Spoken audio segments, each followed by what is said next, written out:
So if you're watching this, you're probably interested in becoming a game tester. But before you do, I think you should be armed with the knowledge of what is actually involved in a job like this. Because while video games are fun and engaging, being the person to test the systems that hold this experience together is a whole different challenge. Instead of simply playing the game and saying whether it was good or bad, you need to rigorously try to break the game under any circumstance that you possibly can. If this sounds like a good time to you, you're probably cut out to be a game tester, but it requires a great deal of patience to do this consistently over the course of an entire game. It will take much repetition as you try to recreate the conditions that caused the glitch to occur, to fully understand the problem and report back to the development team in a way that they can understand and take action upon. You have to put the programming through its paces and test it against every unlikely scenario that you can. You'll have to try to break the collision detection or the boundaries of the play area. If a player realizes that when they do a long jump into a certain nook or cranny and they can slip through the walls and end up somewhere they weren't supposed to, well, that's a big problem. So a big part of your job will likely be testing the environment for bad collision detection or places where a player could get stuck.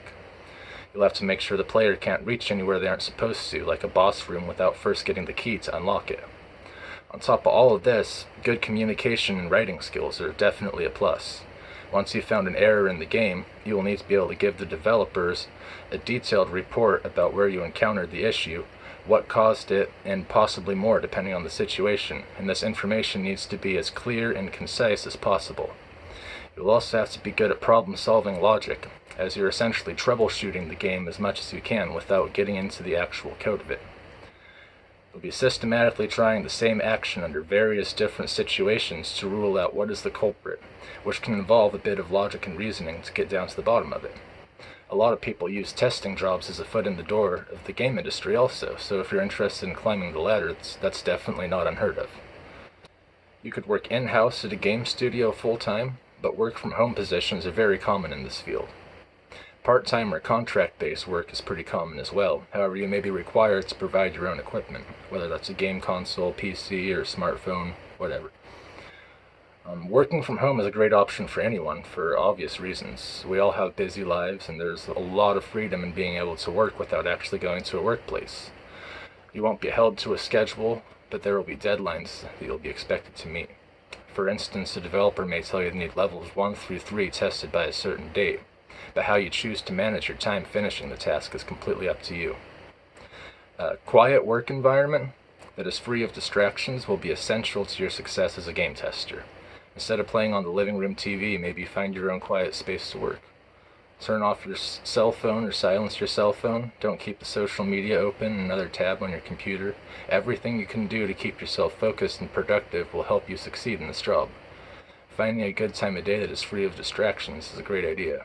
For instance, I usually do my best work in the late hours of the night after everyone else has gone to sleep. If none of this has discouraged you yet, then you probably have what it takes to get started in this industry.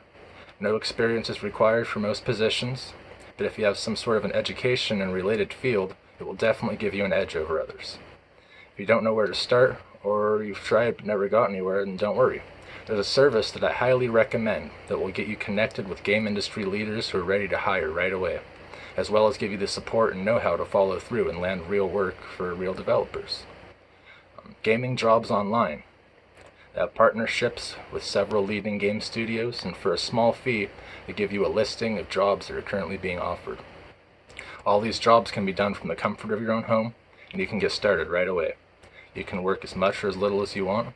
Whether you want a full-on career or a fun side gig, it's all up to you. The average salary of a game tester right now is around $50,000 a year. But of course, using the system, what you earn is based on what you put into it. So if you only work part-time, your pay is obviously going to be quite a bit lower than that. Most users report earnings during the first few days of joining the service, and all this is offered risk-free with a 60-day money-back guarantee if you aren't satisfied. If this sounds like something you're interested in trying, just follow the link in the description down below and check out Gaming Jobs Online. That's all for now. Thanks for listening.